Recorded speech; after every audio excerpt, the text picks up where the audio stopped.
युतीसाठी आग्रही असणाऱ्या मनसेच्या नेत्यांना त्यांच्या शिबिरातून डावललं गेल्याचं समोर आलंय। प्रकाश महाजन, वैभव खेडेकर यांना या कार्यक्रमाचं निमंत्रणही नव्हतं। निमंत्रण नसल्यामुळे मनसे नेते प्रकाश महाजन हे नाराज आहेत। आमच्याच घरात आम्हाला किंमत नाही असं ते म्हणाले। मात्र नाराज असलो तरी देव बदलणार नाही असं त्यांनी स्पष्ट केलंय। त्यांनी आपल्या प्रवक्तेपदाचा राजीनामा सुद्धा नाराजीमुळे दिलाय।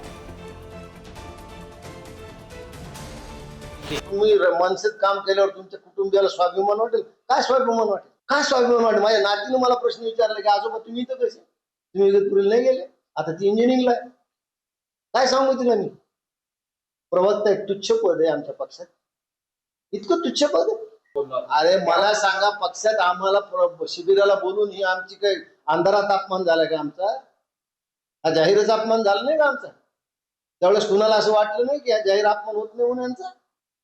त्या शिबिरात तेवढ्या पुरते लोक बोलवली होती आणि ती लोक आलेली होती। त्यामुळे काय तो विषय तसा कुठल्याही आपली भूमिका जी असते ना, पक्षाच्या आधीच राहून भूमिका मांडायची असते। आणि मला बाळाला नोकर म्हणून माझा नेता हाच माझा विचार असतो, माझा नेता हीच माझी दिशा असते आणि माझा नेता हेच माझं धोरण असतं। त्यामुळे मला वैयक्तिक मत नसतं, वैयक्तिक मतावरती मी बोलू शकत नाही काय, परंतु ते आमचे सहकारी आहे। मी त्यांच्याशी आता बोलणार आहे। मी अजून ते मला कळलं आताच, त्यांच्याशी रात्री बोलणार आहे।